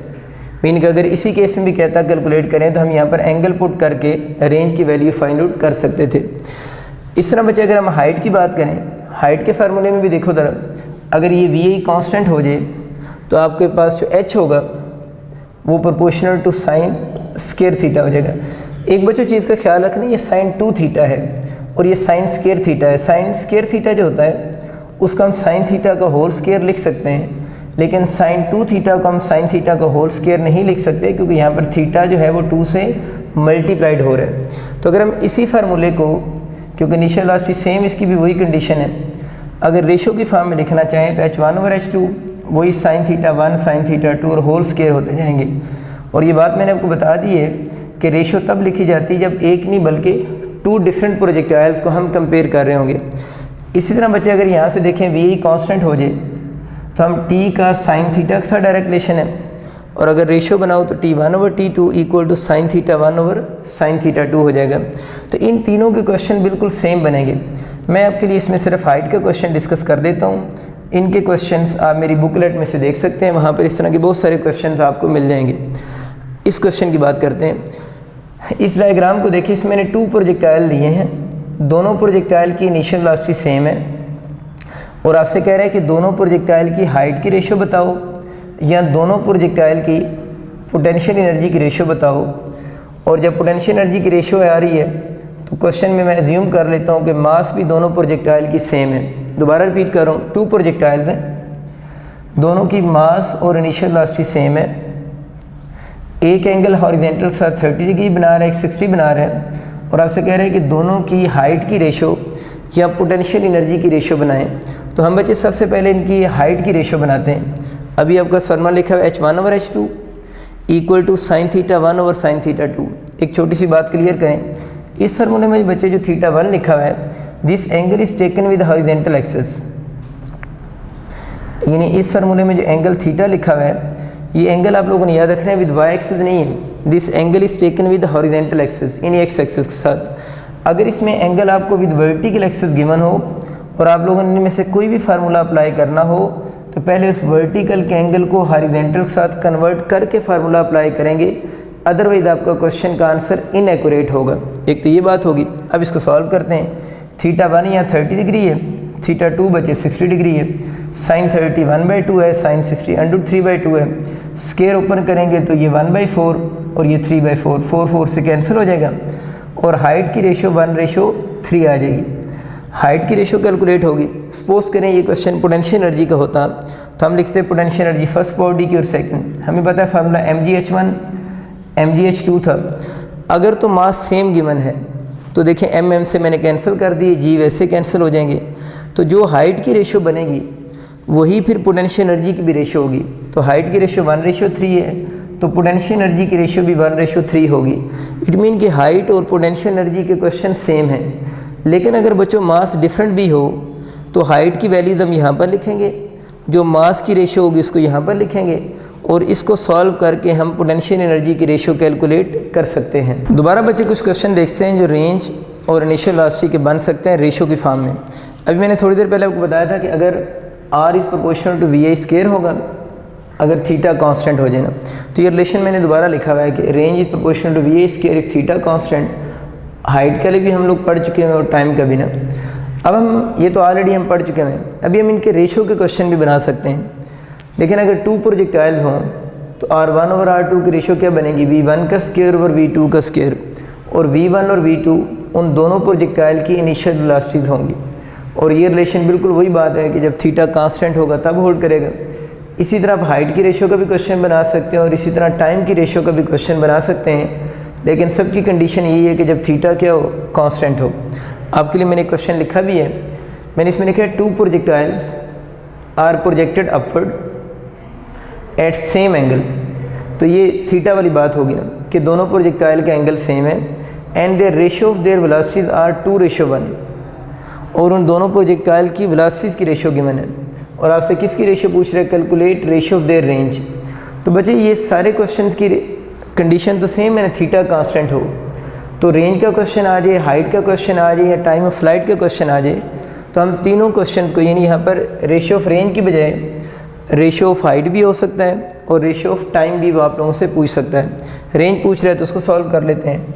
देखें R1/R2 जो बनेगा इक्वल टू, यहाँ पर देखें रेशियो कितनी 2:1 है, और यहाँ पर उनका स्क्वायर लिखा हुआ है, तो V1 की जगह पर 2 का स्क्वायर और V2 की जगह पर आप लोगों ने 1 का स्क्वायर लिख देना है। तो रेशियो इसकी क्या बन जाएगी, आप लोगों के पास इसकी रेशियो बन जाएगी 4:1 आपका आंसर बनेगा, और इसका डेल्टा ऑप्शन होगा। तो सिंपल सी बात है कि जो रेशियो यहाँ पर गिवन होगी आपको उसके फार्मूले में पुट करेंगे तो स्क्वायर आ जाएंगे।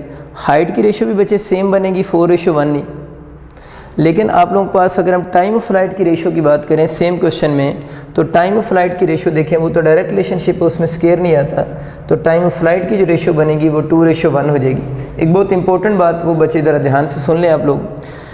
देखिए ये मैंने क्वेश्चन लिखे हैं जिसमें टाइम ऑफ फ्लाइट को हम रेंज के साथ लिंक कर रहे हैं, बहुत इंपॉर्टेंट कंसेप्ट है, और टाइम ऑफ फ्लाइट को हाइट के साथ भी लिंक कर रहे हैं। ये रिलेशनशिप बनाने के लिए मैंने यही जो आपके पास ये वाला फार्मूला है ना, इस फार्मूला में दोनों साइड पे अंडर रूट लिए हैं, इस साइड पे भी अंडर रूट ले लिए और इसकी भी दोनों साइड पे अंडर रूट ले लिए हैं। अब देखिए बच्चे अगर आप अंडर रूट ले रहे हैं तो ये स्क्वायर अंडर रूट से कैंसिल हो रहे हैं। अगर यहाँ स्क्वायर अंडर रूट से कैंसिल हो गए हैं तो आप इस फार्मूले को ज़रा देखें, मैं दोबारा लिखता हूँ। स्क्वायर अगर अंडर रूट से कैंसिल हो रहा है तो under root R proportional to we I हो जाएगा, और इसी तरह अंडर रूट एच जो है वो प्रोपोर्शनल टू वी आई हो जाएगा। अब देखिए बच्चे अगर अंडर रूट आर और अंडर रूट एच दोनों प्रोपोर्शनल टू वी आई हैं, और अभी हम लोगों ने देखा है कि वी आई की जगह पर अगर हम कंपेयर करें, क्योंकि इनका कांस्टेंट तो सेम है, इस रिलेशनशिप और इसका कांस्टेंट सेम है, तो वी आई को हम टी से रिप्लेस कर सकते हैं। तो अगर इस फार्मूला में क्योंकि कांस्टेंट सेम है तो मैंने वी आई को टी से रिप्लेस कर दिया है, तो फार्मूला क्या बनेगा, T is proportional to under root R and V is इस वी आई की जगह पर भी आप टी लिख सकते हैं ये वाला, तो T is proportional to under root H हो जाएगा। तो अगर प्रोजेक्टाइल मोशन में कोई भी ऐसा क्वेश्चन आ जाता है जिसमें टाइम ऑफ फ्लाइट और रेंज के क्वेश्चन आ जाएं या टाइम ऑफ फ्लाइट और हाइट के क्वेश्चन आ जाएं, तो इन्हीं फार्मूला से हम सॉल्व कर सकते हैं। मैंने आपके लिए क्वेश्चन नीचे लिखा भी है, what is effect on time of flight, और आगे पूछ रहा है कब, of projectile if U double it's range. तो क्वेश्चन में पूछ रहा है कि अगर हम उसकी रेंज को डबल कर दें तो बताएं टाइम ऑफ फ्लाइट पे क्या इफेक्ट होगा। तो ये वाला क्वेश्चन है ना, तो इस तरह फार्मूला को सॉल्व करते हैं।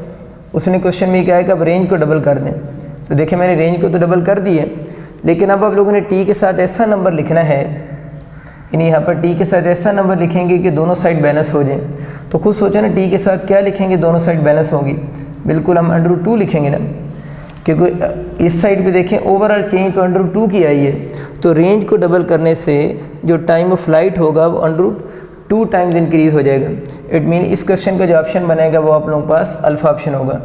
इसी तरह अगर हम हाइट का कोई क्वेश्चन की बात करते हैं, अगर क्वेश्चन ये आ जाता है कि अगर आप हाइट को 4 टाइम इंक्रीज़ कर रहे हैं तो हाइट को 4 टाइम इंक्रीज़ करने से टाइम ऑफ फ्लाइट को पे क्या इफेक्ट होगा, तो आप लोगों ने दोनों साइड डबल ही करनी होती, दोनों साइड का आप लोगों ने इक्वल प्रूव करना होता है। तो अगर हम हाइट को 4 टाइम लिख रहे हैं तो यहाँ पर ऐसा नंबर लिखना है कि दोनों साइड आपस में इक्वल हो जाएं। तो हाइट को 4 टाइम इंक्रीज़ करने से इस साइड पे हमें क्या लगाना पड़ेगा, 2 लगाना पड़ेगा, क्योंकि इसको भी अगर हम अंडर रूट 4 को सॉल्व करें तो 2 के इक्वल ही होगा। तो अब अगर आपका क्वेश्चन आता है कि हाइट को 4 टाइम इंक्रीज़ करने से टाइम ऑफ फ्लाइट पे क्या इफेक्ट होगा, तो टाइम ऑफ फ्लाइट आपके पास डबल हो जाएगा।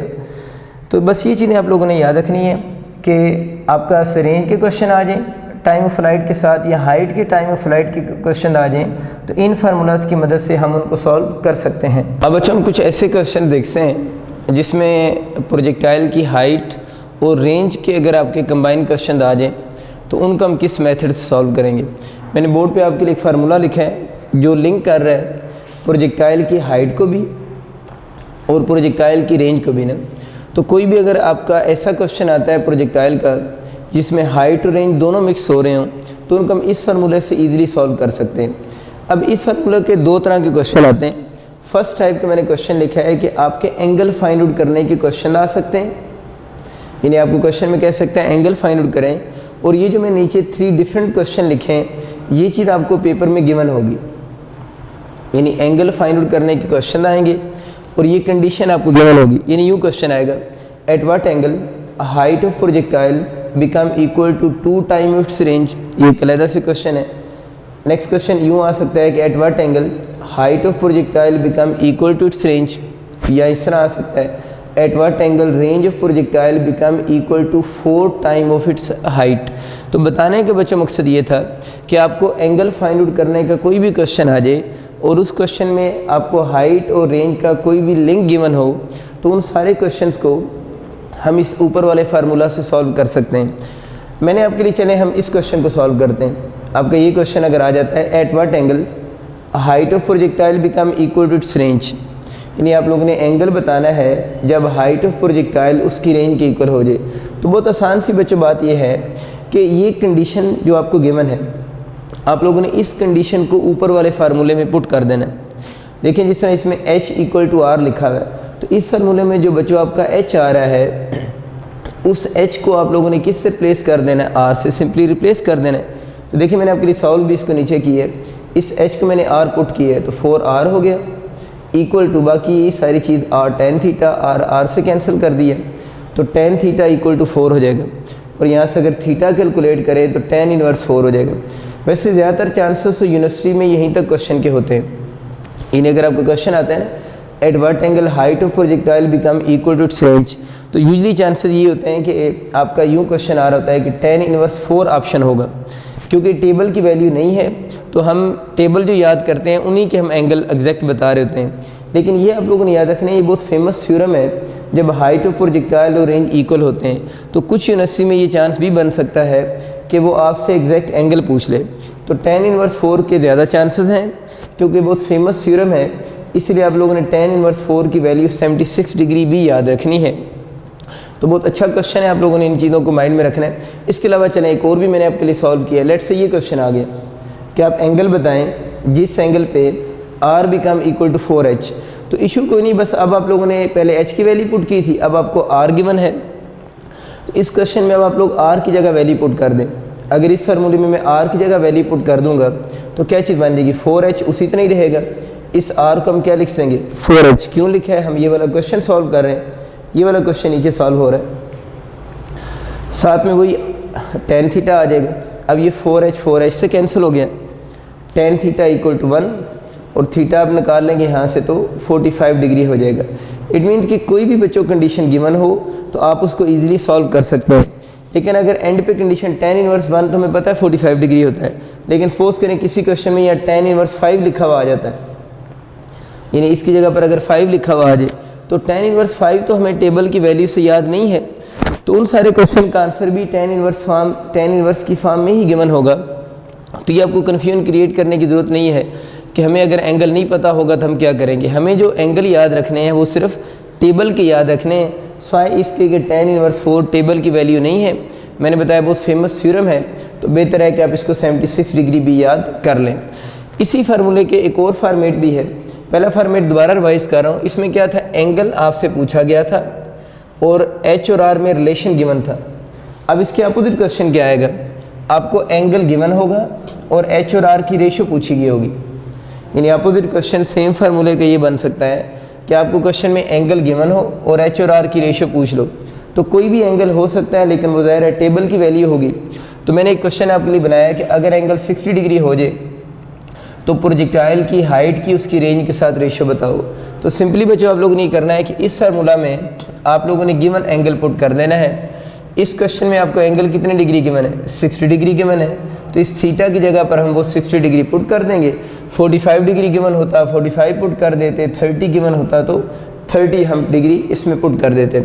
tan 60 जो होता है वो √3 होता है। हमें क्वेश्चन में h ओवर r की रेशियो पूछी हुई है, इस r को आप इस तरफ लें तो और h over r equal to √3 वही रहेगा और 4 इधर आकर डिवाइड हो जाएगा। तो इस क्वेश्चन का आंसर बनेगा h over r equal to √3/4।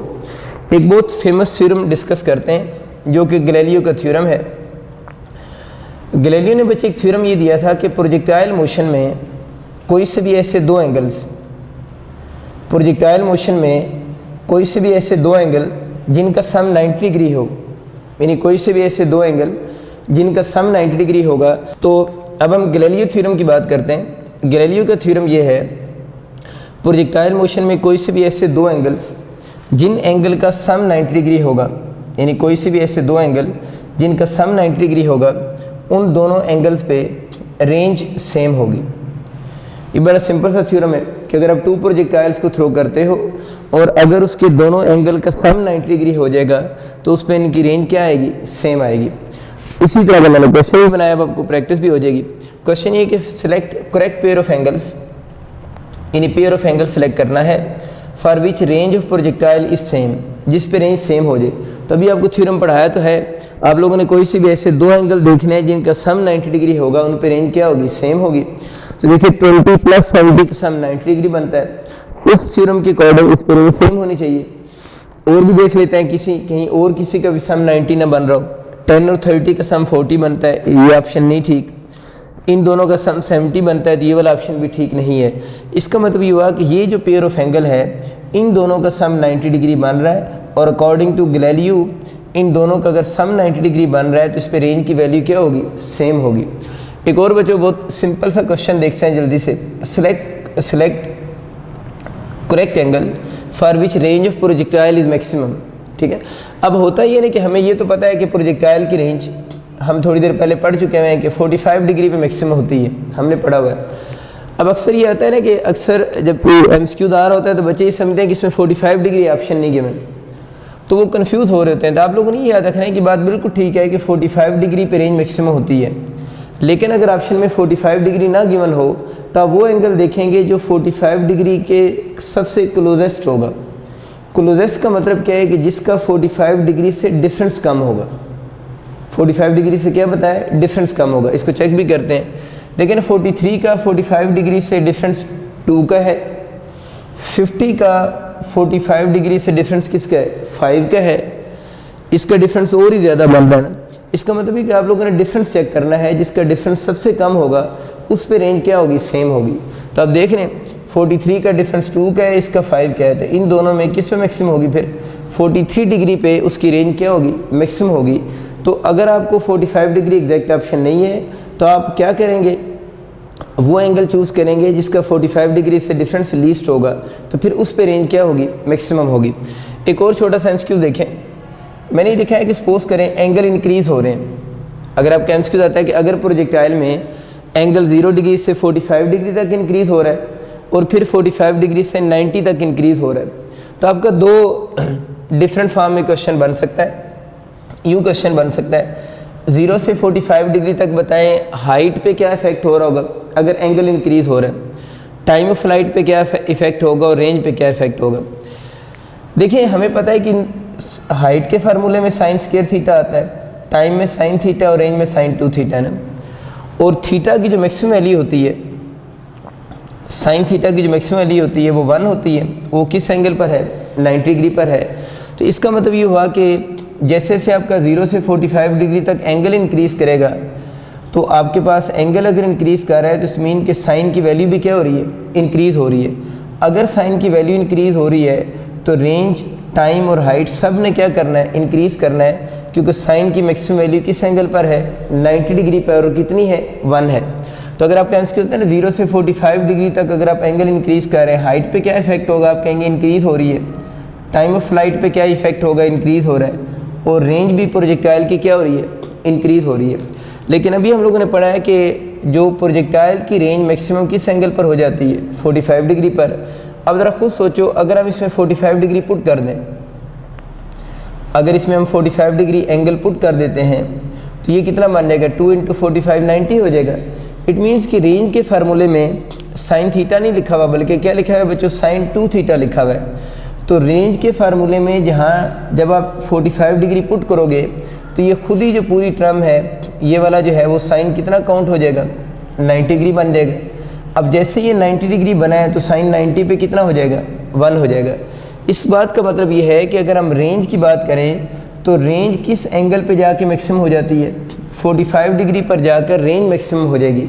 और अगर आप एंगल 45 डिग्री से इंक्रीज़ करेंगे तो फिर रेंज इंक्रीज़ नहीं होगी, बल्कि रेंज फिर क्या होना शुरू हो जाएगी, डिक्रीज़ होना शुरू हो जाएगी।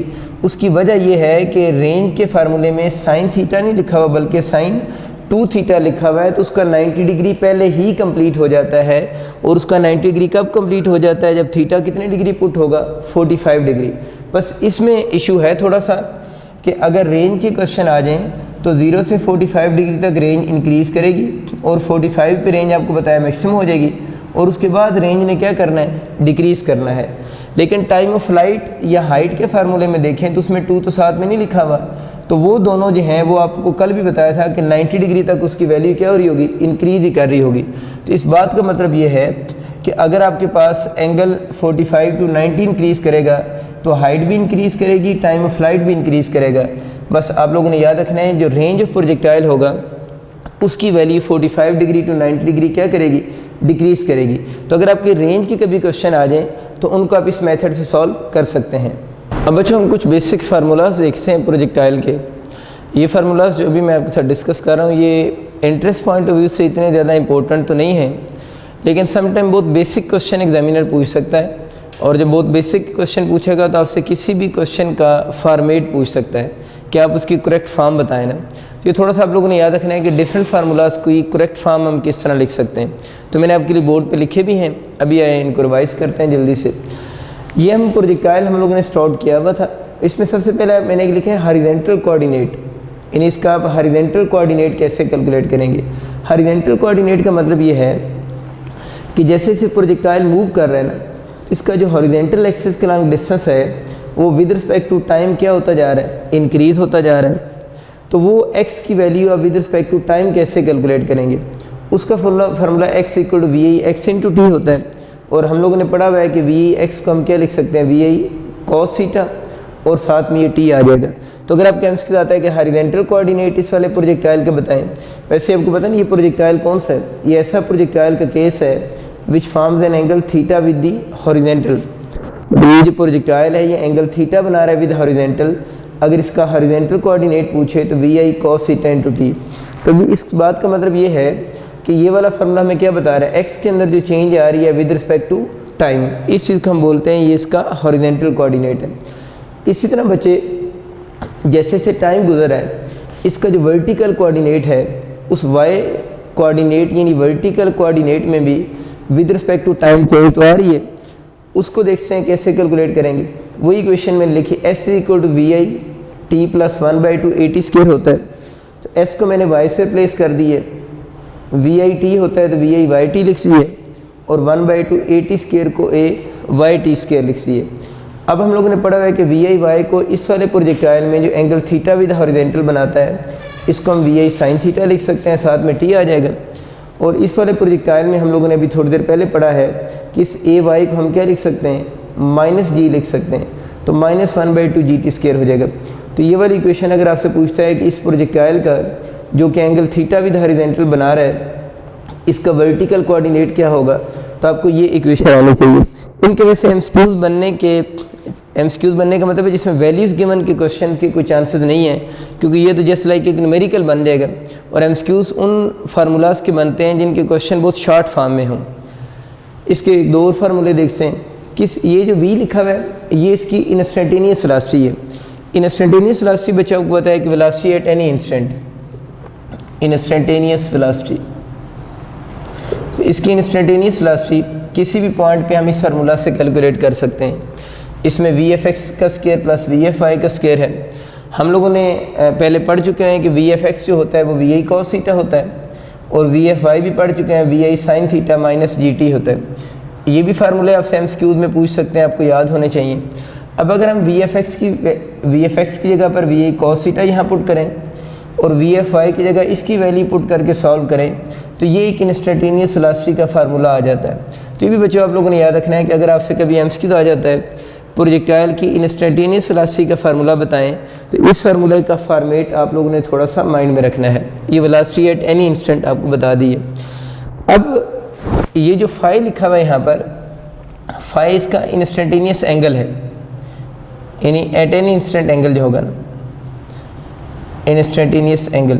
ज़ाहिर है प्रोजेक्टाइल जब मूव कर रहा है तो उस मोशन के दौरान उसका जो एंगल है वो क्या होता जा रहा है, चेंज होता जा रहा है। तो एट एनी इंस्टेंट हम इसका एंगल भी कैलकुलेट कर सकते हैं। तो ये जो एंगल है इसका formula tan inverse VFY over VFX होगा। बल्कि मैंने नीचे एक और फार्मूला भी लिखा है, इसमें लिखा है VFX ओवर VFY। देखिए बच्चे, कोई भी जो वेक्टर है, ज़रा एंगल आपका वेलोसिटी का एंगल होगा, जो वेलोसिटी की वेक्टर क्वांटिटी है। कोई भी वेक्टर जो प्लेन में होता है वो दो एंगल बना रहा होता है। कोई भी वेक्टर जब प्लेन में होगा उसके दो एंगल होंगे, एक एंगल उसका विद एक्स एक्सिस होगा और एक एंगल विद एक्स एक्सिस होगा, और एक उस वेक्टर का एंगल विद किस एक्सिस के साथ होगा, वाई एक्सिस के साथ होगा। जिस तरह इस वक्त ये एंगल विद एक्स एक्सिस भी है और एंगल विद ये वाला किधर बन रहा है, विद वाई एक्सिस भी है। तो किसी भी इंस्टेंट पे जो वेलोसिटी वेक्टर एंगल बनाएगा वो वाला एंगल विद एक्स एक्सिस भी होगा और विद वाई एक्सिस भी होगा। तो मैंने दो डिफरेंट फार्मूले लिखे हैं। अब आप लोगों को कैसे पता चलेगा कि कौन सा formula angle with X axis बता रहा है और कौन सा formula angle with Y axis बता रहा है? तो इसका आसान सा हल ये है, आप उस फार्मूले के नीचे वाला कोऑर्डिनेट देखें। इसके नीचे क्या लिखा हुआ है, VFX लिखा हुआ है।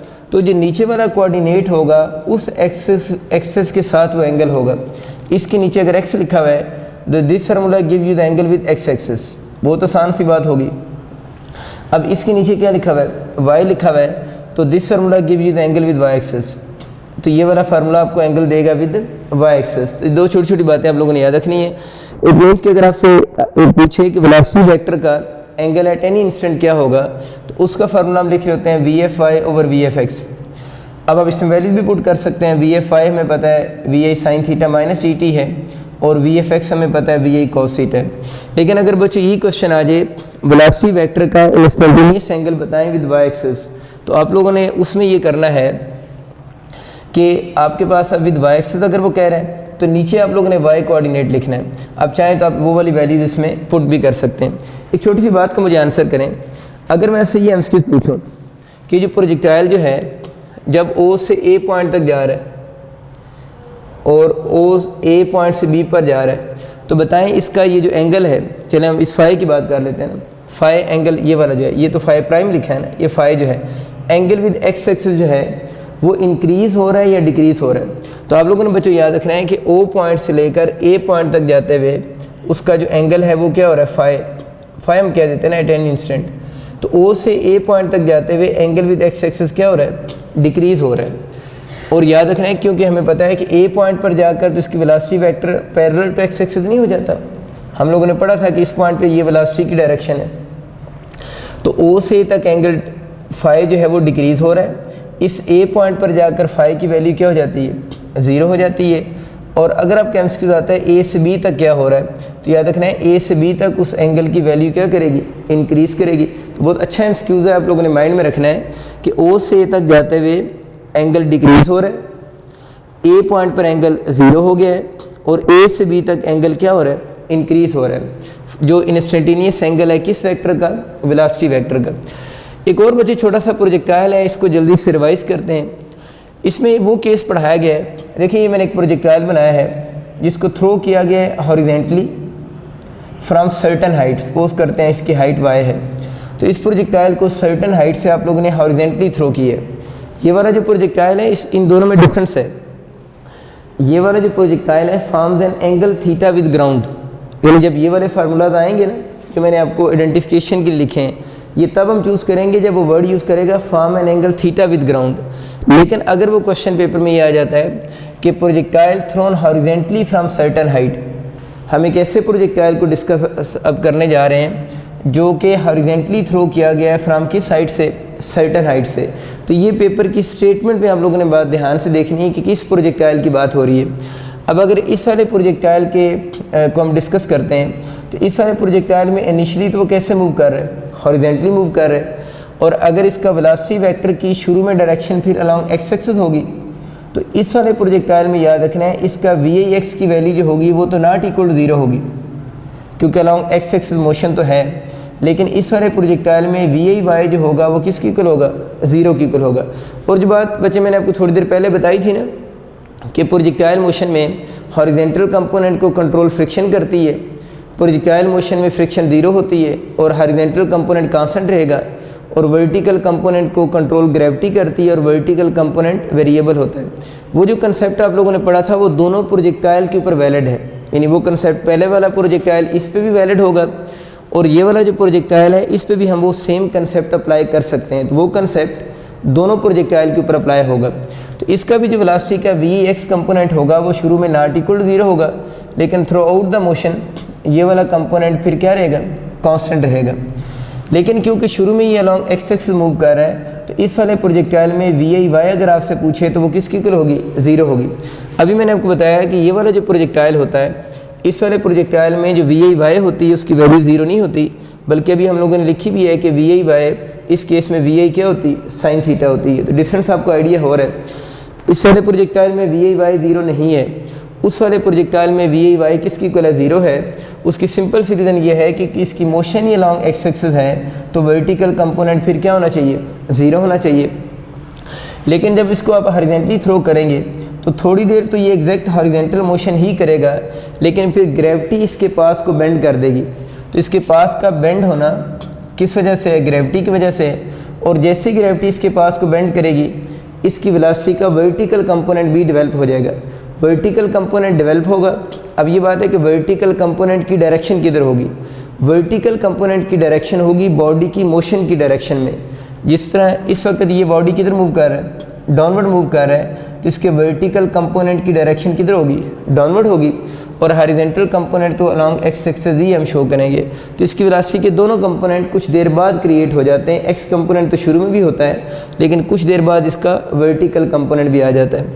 अब ये वाला जो प्रोजेक्टाइल है अगर इसको देखा जाए तो ओ से बी तक इसने हॉरिजॉन्टल डिस्टेंस एक्स कवर किया हुआ है और इसका वर्टिकल डिस्टेंस को हम वाई से डिनोट कर रहे हैं। तो आपसे इनके भी फार्मूला पूछ सकते हैं।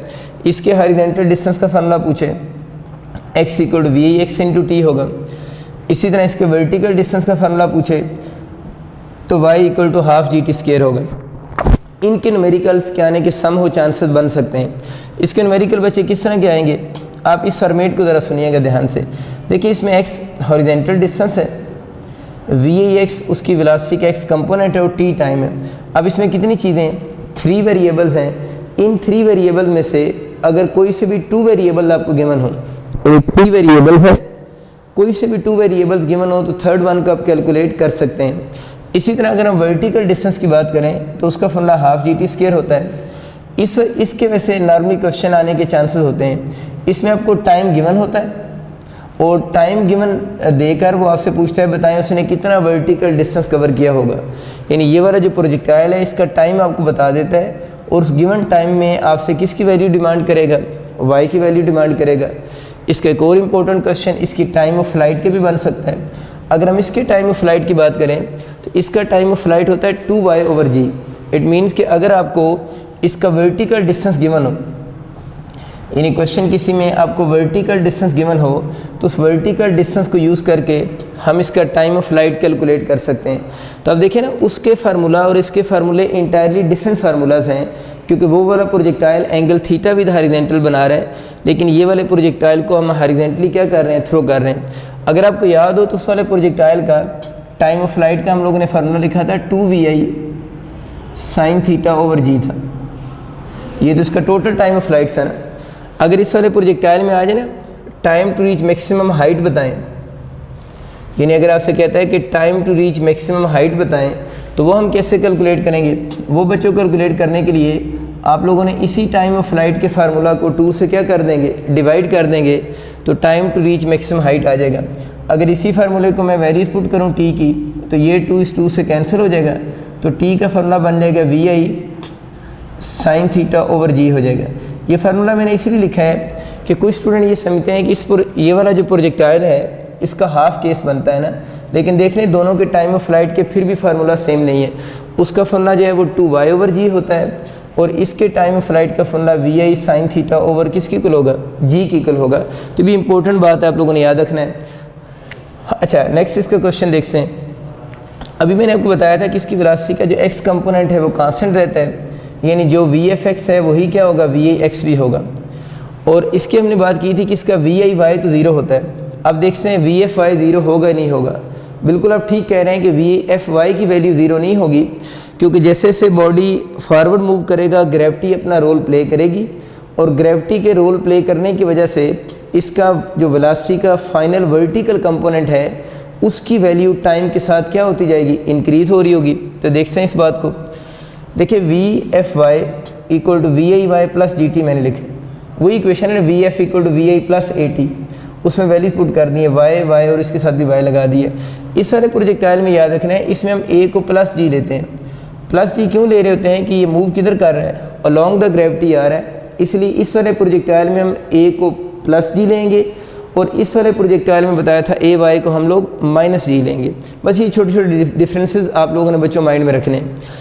अब अगर हम इस फार्मूले में वैल्यूज पुट करें तो VIy हमें पता है इसका 0 है, प्लस GT हो जाएगा, तो VFy इक्वल टू GT हो जाएगा।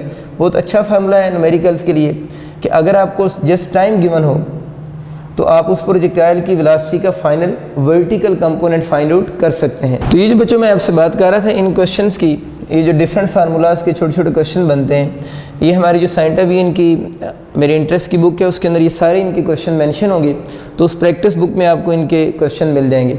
इसका एक और क्वेश्चन देखते हैं जो बड़ा इंपॉर्टेंट है, इसी से रिलेटेड है।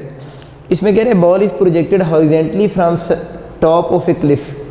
यहाँ से आइडिया हो जाता है कि बॉल को हॉरिजेंटली प्रोजेक्ट किया गया है, जिसका मतलब है ये इस वाले प्रोजेक्टाइल का क्वेश्चन है, क्योंकि बॉल को वो हॉरिजेंटली थ्रो कर रहा है विद स्पीड ऑफ 40 मीटर पर सेकंड।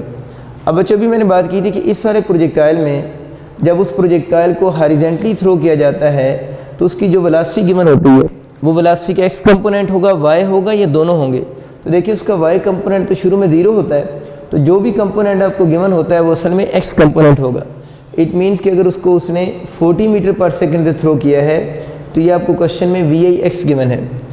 अब नेक्स्ट आगे पढ़ते हैं, क्या कह रहे हैं वो पूछ रहे हैं what will be speed 3 second later. इसकी स्पीड आप लोगों ने बतानी है कितने टाइम के बाद, 3 सेकंड लेटर स्पीड बतानी है। देखिए बच्चों मैंने अभी आपको समझाई है बात कि जैसे जैसे प्रोजेक्टाइल फॉरवर्ड मूव करेगा ग्रेविटी अपना रोल प्ले करेगी और एक्स कंपोनेंट के साथ साथ इसका वाई कंपोनेंट भी क्या हो जाएगा, डेवलप हो जाएगा। इनिशियली जो वाई कंपोनेंट है उसकी वैल्यू 0 है, लेकिन अभी हम लोगों ने देखा है कि फाइनल वाई कंपोनेंट की वैल्यू 0 की इक्वल नहीं है, बल्कि अगर हमें टाइम पता हो तो टाइम को यूज़ करके हम किसी भी पर्टिकुलर टाइम पे VFy यानी इसकी वेलोसिटी का फाइनल वर्टिकल कंपोनेंट कैलकुलेट कर सकते हैं। इस सारे प्रोजेक्टाइल की भी किसी भी पॉइंट पर अगर आप वेलोसिटी कैलकुलेट करना चाहते हैं, वी मीन इस सारे प्रोजेक्टाइल की इंस्टेंटेनियस वेलोसिटी, इसका फॉर्मूला भी वही VFx का स्क्वायर प्लस VFy का स्क्वायर ही होगा। अब हमें बच्चों पता है कि VFx जो है वो VIx की इक्वल होता है, जो कि हमें पता है यहाँ पर कितना आ रहा है 40 मीटर पर सेकंड हो जाएगा, लेकिन इसके साथ साथ VFy चाहिए। तभी आपको बताया कि VFy का फार्मूला क्या होता है, GT होता है। अब ये देखना है कि कितने सेकंड लेटर के बाद VFy उसने पूछा हुआ है, तो कितने सेकंड लेटर वो कह रहा है, 3 सेकंड लेटर कह रहे हैं, तो T की जगह पर यहाँ पर हम 3 पुट कर देंगे, G वही बच्चों 10 है तो कितना हो जाएगा 30 मीटर पर सेकंड हो जाएगा। ये MCQs आपसे यहाँ तक भी पूछा जा सकता है। वैसे मीन यही सारा सेम क्वेश्चन हो और आपसे पूछे व्हाट विल बी VFy यानी फाइनल वर्टिकल कंपोनेंट वेलोसिटी क्या होगा 3 सेकंड लेटर, तो उसका आंसर फिर आप कितना चूज़ करेंगे 30 मीटर पर सेकंड चूज़ करेंगे। लेकिन क्योंकि उसने टोटल वेलोसिटी पूछी हुई है इंस्टेंटेनियस, तो अब आपका VFx भी आ गया और VFy भी आ गया। अब एक चीज़ नोट करें, वैसे तो हम यहाँ पर अब 40 पुट करेंगे और इसकी जगह पर 30 पुट करेंगे, लेकिन हमें पता है इसमें भी 1 0 आ रहा है, इसमें भी 1 0 आ रहा है। तो अगर ऐसा कोई केस हो कि इक्वल नंबर ऑफ ज़ीरोज़ हों, तो जब हम इसमें वैल्यूज़ पुट करते हैं तो हम उन ज़ीरोज़ के बिना भी वैल्यूज़ पुट कर सकते हैं। देखते हैं इस चीज़ को कैसे, इसके में दोनों में एक एक ज़ीरो है, उसको रिमूव कर देते हैं, तो ये VFx की जगह पर 4 का स्क्वायर और VFy की जगह पर 3 का स्क्वायर। 4 का स्क्वायर आपको पता है 16 + 9 √25 और 5 हो गया। अब हम लोगों ने इसको जो सॉल्व किया आंसर तो 5 आ रहा है, लेकिन आपको पता है हम लोगों ने कितने ज़ीरो रिमूव किए थे, हर एक का 1 0 रिमूव किया था, और हर एक का जो ज़ीरो रिमूव करेंगे अगर दोनों का एक एक रिमूव किया है तो यहाँ पर आप लोगों ने 1 0 लगा देना है, तो इसका आंसर फिर 5 नहीं होगा बल्कि इसका आंसर 50 मीटर पर सेकंड होगा।